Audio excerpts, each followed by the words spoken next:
اقوام متحدہ کے مطابق پاکستان کا شمار ان ملکوں میں ہوتا ہے جہاں اب بھی بچوں کی بڑی تعداد بلوغت تک نہیں پہنچ پاتی۔ 2016 کے اعداد و شمار کے مطابق پاکستان میں ہر 1000 بچوں میں سے 79 5 سال کی عمر کو پہنچنے سے پہلے دم توڑ دیتے ہیں۔ ایسا کیوں ہے، اس بارے میں ہم بات کریں گے آغا خان یونیورسٹی کراچی میں بچوں کے امراض کے ماہر ڈاکٹر ذوالفقار بھٹا سے۔ Doctor Bhutta, welcome to View 360۔ ہم نے دیکھا اقوام متحدہ کی جو نئی رپورٹ آئی اس میں کہا گیا کہ ایک تو ریکارڈ جو ہے ڈیکریز ہوا ہے بچوں کی اموات میں دنیا بھر میں ہی، نمبر اور بھی ڈراپ ہو سکتا ہے۔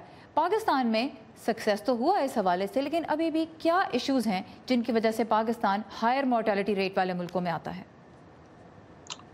السلام علیکم۔ اس جو اقوام متحدہ کی رپورٹ میں جس چیز کی نشاندہی کی گئی ہے وہ یہ کہ پاکستان میں بچوں کی اموات کی کمی کی شرح جو ہے وہ باقی ممالک کی نسبت کہیں کم ہے۔ اگر آپ دیکھیں تو سن 1990 سے لے کر 2016 کے درمیان ہماری ہی قرب و جوار میں جو ممالک ہیں ان میں تقریباً 4 سے 5% سالانہ تخفیف ہوئی ہے، جبکہ پاکستان میں یہ شرح تقریباً 2% کے قریب ہے۔ تو یقینی طور پہ اس سے کہیں بہتر ہم کر سکتے تھے، اور نہ کرنے کی وجوہات میں کئی چیزیں شامل ہیں، جس میں ایک تو پاکستان میں آبادی کی بڑھوتی ہے، جو کہ اسی دوران میں ان 27 سالوں میں آبادی کہاں سے کہاں جا پہنچی ہے۔ دوسرا یہ وسائل کی کمی کے باعث ہمارے جو دیہی اور پسماندہ علاقے ہیں، خاص طور پہ وہ علاقے جو کہ کافی دور افتادہ ہیں، وہاں اس طرح کے وسائل اور اس طرح کی سہولیات میسر نہیں ہے جن سے بچوں کی اموات میں تخفیف ہو سکے۔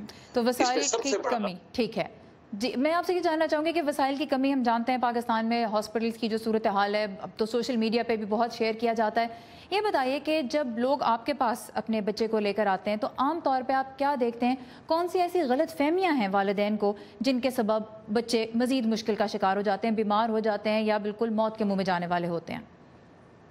جس طرح فلاویہ بسٹریو ابھی بتا رہی تھی کہ پاکستان میں 5 سال سے کم عمر کی اموات میں سے آدھی تو نوزائیدہ بچوں میں ہے، پہلے 1 ماہ میں۔ تو سب سے بڑا جو ہمیں کام کرنا ہے پاکستان میں، جو عوام الناس کو بھی شعور دینا ہے، وہ یہ کہ ماں اور نوزائیدہ بچے کی صحت جو ہے وہ بہت ضروری ہے، اور کوشش ہمیں یہ کرنی چاہیے کہ زیادہ سے زیادہ ولادتیں جو ہیں وہ ہسپتالوں میں ہوں۔ ابھی تک تقریباً 50% کے قریب ولادتیں جو ہیں وہ دیہاتوں میں ہو رہی ہیں، گاؤں میں ہو رہی ہیں، گھروں میں ہو رہی ہیں، اور ہسپتالوں میں نہیں ہو رہی۔ دوسرا جو بعض ایسے پریونٹیو قسم کی چیزیں ہیں جو ہر والدین کو کرنا چاہیے، جس میں بچوں کے لیے حفاظتی ویکسینز ہیں، جن کو آپ حفاظتی ٹیکے کہتے ہیں عام اصطلاح میں، اور ان کی بھی اگر آپ شرح دیکھیں تو تقریباً پاکستان میں آدھے بچوں کو حفاظتی ٹیکے نہیں میسر۔ اس میں کچھ حد تک قصور حکومت کا ہے، اور اس میں کچھ قصور لوگوں کا بھی ہے جو اپنے بچوں کو لے جا کر حفاظتی ٹیکے نہیں دلواتے۔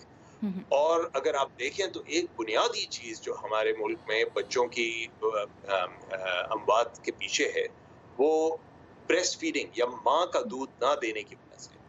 اگر ہم شرح دیکھیں ان بچوں کی جن کو 6 ماہ کی عمر تک صرف ماں کا دودھ پلایا جاتا ہے اور دیگر چیزیں نہیں دی جاتی، جو کہ دنیا میں اس وقت رائج ہے طریقہ، تو وہ شرح تقریباً 20-30% کے قریب ہے، جو کہ میرے اندازے کے مطابق انتہائی ناکافی۔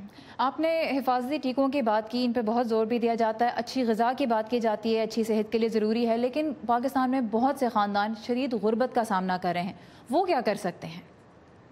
دیکھیں، بریسٹ فیڈنگ یا ماں کا دودھ دینے میں تو وہ غربت کا اتنا عمل دخل نہیں ہے، لیکن ویکسین اور خوراک، جی ہاں، دیکھیں ویکسینز کا جہاں تک تعلق ہے، اس میں میں یقینی طور پہ سمجھتا ہوں کہ حکومت کو اس میں کافی حد تک کوشش کرنی چاہیے کہ ہر علاقے میں، خاص طور پہ ہمارے دیہی اور پسماندہ علاقوں میں جس میں ہماری کچی آبادیاں بھی شامل ہیں، ایسا ایک جال پھیلایا جائے کہ یہ حفاظتی ٹیکے ہر بچے کو میسر ہوں۔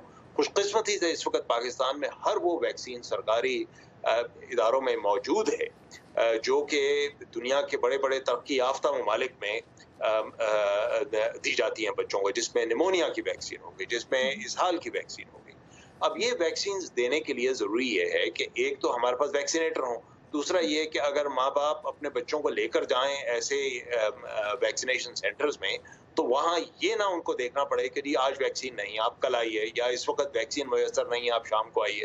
تو یہ ہمہ وقت ان ویکسینز کی موجودگی، اور خاص طور پہ وہ طریقے جس کے ذریعے عوام الناس میں نہ صرف یہ کہ شعور بلکہ جذبہ پیدا کیا جائے کہ اپنے بچوں کو 100% ویکسینیشن دلوائیں. یہ بتائیے بہت ضروری ہے کہ پاکستان کے طرح کے دوسرے اور کون سے ملک ہیں جن سے پاکستان کچھ سیکھ سکتا ہے، اگر آپ مختصراً بتا سکیں کوئی سکسیس سٹوریز. جانے کی ضرورت نہیں ہے، ہم اپنے قرب و جوار میں دیکھ سکتے ہیں. میں اس وقت جہاں سے آپ سے مخاطب ہوں، میں بنگلہ دیش میں بیٹھا ہوا ہوں.